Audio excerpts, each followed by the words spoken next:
Well, wow, is every power team struggling? Is anyone elite in the country? Michigan certainly is not looking elite. Neither is Georgia, neither is Texas, neither is Alabama, neither is Tennessee, who I believe lost. All these teams struggling this week. The top stat for Michigan is JJ McCarthy had 3 interceptions. All of them were ill-advised passes that didn't need to happen. He could have just threw the ball away or ran the ball for a little bit. He was trying to force some things in there, being Heisman, being Superman. He was trying to. Should we be concerned about JJ in night games? The last night game Michigan played was versus TCU, where he had the 2 pick sixes. Is that something to be concerned about? Passing the ball, JJ was 8 of 13. Only 13 attempts for 143 yards. He had 2 touchdowns, but them 3 interceptions. Only 2 other incompletions. Everything else was completed. Everything was completed to somebody but 2 passes. Rushing the ball, Corum looked alive. He had a 50-yard run. He had 12 runs for 101 yards and an 8.4 average, 2 touchdowns, just ho-hum Corum. Edwards came alive a little bit, 9 carries for 50 yards and a 5.6 average, not bad. Team as a whole had roughly 170 yards or something like that. Receiving the ball, Cornelius Johnson had 3 receptions for 71 yards and a touchdown, and Roman Wilson had 2 catches for 42 yards and 1 touchdown. The defense was great, kind of elite, but just a handful of plays. I'd argue like really 3 big plays cost this defense. Other than the fumble on the kickoff return that set them up in bad position. I'm talking about the defense bad plays that they had. There's like 3 of them. They allowed 205 yards total. They were 5 of 15 on 3rd down, and they had 3 takeaways. Scotty Leffler, former Michigan quarterback, a Michigan alum, came out hot. And on the first play, oh, by the way, Connor Bazelak did not play at quarterback for Bowling Green. It was Camden Orth that started instead of him, but he wasn't in for long either. He got hurt, and then Timilak or someone came in and didn't do very well. But on that first play from scrimmage for Bowling Green, what a shot. Orth bombs it for 31 yards to Hilaire, and on 3rd and 4, there was a sack by Keon Sabb, beautiful, and they were forced to punt eventually, but they came out slinging.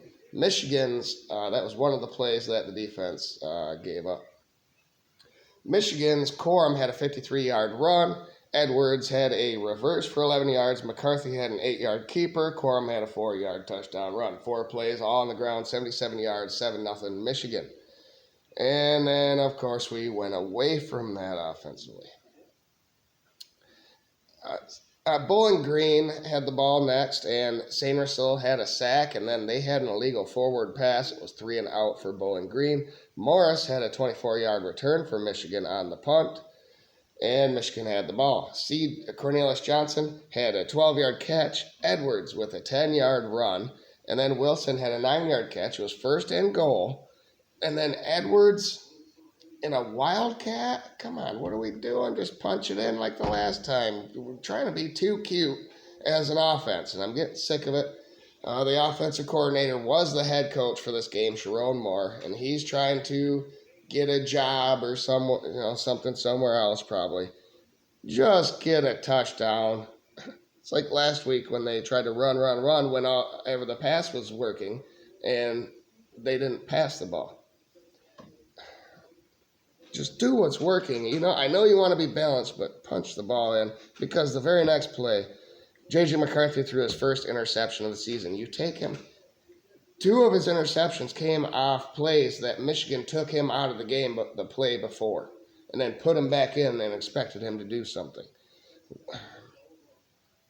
I just don't like it. I don't like all that trying to be too cute. Bowling Green had the ball. On 3rd and 10, Ibrahim had a 33-yard catch versus Sainristil. Sainristil had beautiful coverage, and he came down with that ball. That was the second play that this Michigan defense really gave up. But then Cam Good got a sack for 8 yards, and on 3rd and 15, Gazarick had a 15-yard catch for Bowling Green. Keith then had a 10-yard run, and Hilaire, this is the third play that Michigan defense didn't look very good. Hilaire dropped a wide open 26-yard touchdown. It would have been 7-7 right then and there. But instead, it was the end of the first quarter, and it was 3rd and 5 to open the second quarter.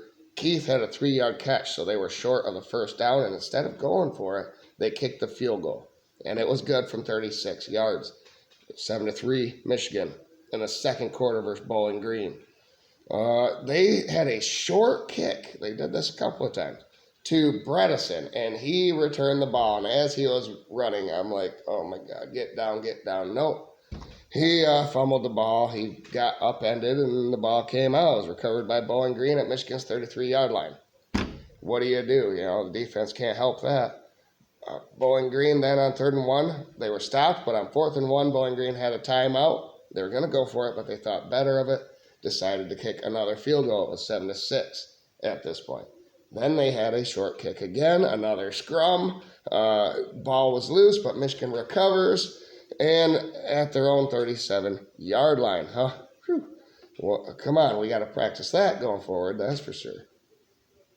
Michigan's Cornelius Johnson had a 9-yard catch, then Corum had a 9-yard run.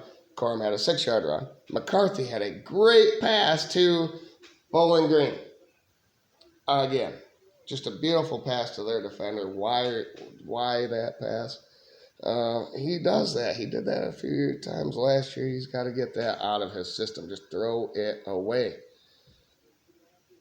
It was a 3-and-out for Bowling Green after that, though. With 7:03 left in the half, Michigan had the ball. Corum had 3 runs for a first down. Loveland had a play-action catch for 22 yards. And Wilson had that 33-yard touchdown, beautiful pass by JJ that time, 14-6, Michigan.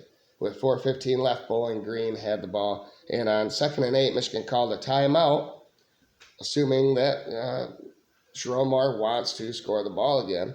But then Bowling Green on first down. So I'm like, oh, man, are we shooting ourselves in the foot? Nope. On 3rd and 4, it was intercepted by Quentin Johnson, and it was Michigan's ball with 1:51 left in the half. But JJ missed a wide open Cornelius Johnson, would have been a touchdown. Instead, on 3rd and 7, JJ was sacked, and it was a 3-and-out. Halftime. At halftime, it was 14-6, Michigan. But in the third quarter, Michigan started off the same way they started the whole game, 3-and-out. Not very ingenuitive offensively. Bowling Green got the ball, and it was an interception that was returned to the Bowling Green 2-yard line for Michigan. The very next play, Corum runs in the 2-yard touchdown run. It was 21-6. Thank you, defense.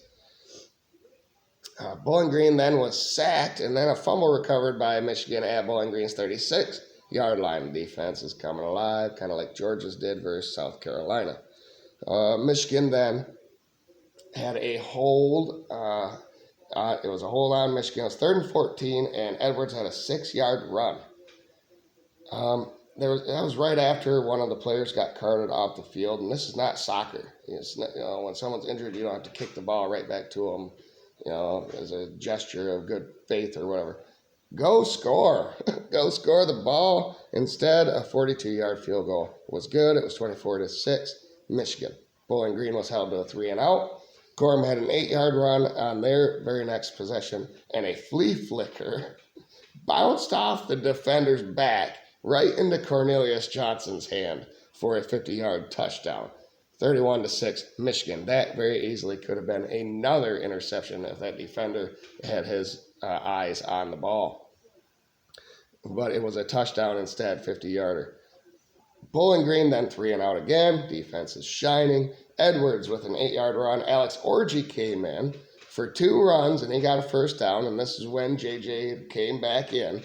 And he was chased around, all the way around, and he decides to throw the ball up for grabs instead of throwing it out of bounds and living another down. And it was an interception for Bowling Green. Again, JJ's third. Now we're in the fourth quarter. Game's over, but on 3rd and 11, Wimberley had a 12-yard run. On 3rd and 4, Hogan had a 12-yard catch. And on 3rd and 8, the run was stuffed. With 3 players carted off for Bowling Green at this point, I hope all of them are healthy and all of them can get back on the field. But it just looked like Bowling Green wanted out of there. They started running the ball instead of attacking. And Michigan got the ball back with 9-10 left. Cabana had a 5-yard run. Donegal was in at that point. It was a 3-and-out for Michigan. Bowling Green got 2 first downs on their next possession. Mosley had a 25-yard run versus Michigan's defense late, some of the backups, and they missed a field goal. The final score was 31-6, Michigan. But like I said, it was a struggle, but everyone struggled this week. Night game versus a former Michigan coach that came out hot early. JJ was not hot all game. These types of things are going to happen. We need to correct it all, and it's a good thing that Jim Harbaugh will be back next week to do just that. I think the players miss him in these in-game situations, and he's one of the best coaches in the country for a reason. He's good at in-game management, and we'll see if the team rallies back behind him when we play Rutgers at home next week. They are 3-0. Rutgers is 3-0. I thought they would make a bowl game. Everyone thought it was crazy. Their defense is pretty good. Their secondary is pretty good. Schiano knows what he's doing. We cannot play like this against Rutgers or we will lose. So that is the thing going forward. No more mistakes for McCarthy, please. And the Sharon Moore and this offense has to figure out what they're doing offensively. It seems like they just predetermine what they want to do. They know they want to go 50-50. But take what the defense gives you, please, going forward. That's my rant for tonight. Michigan wins 30 to single digits again for the 3rd straight week in a row. And there's plenty to work on. Thanks, everybody. Remember to like the video, share with other people, subscribe on social media or through word of mouth, and have a great night.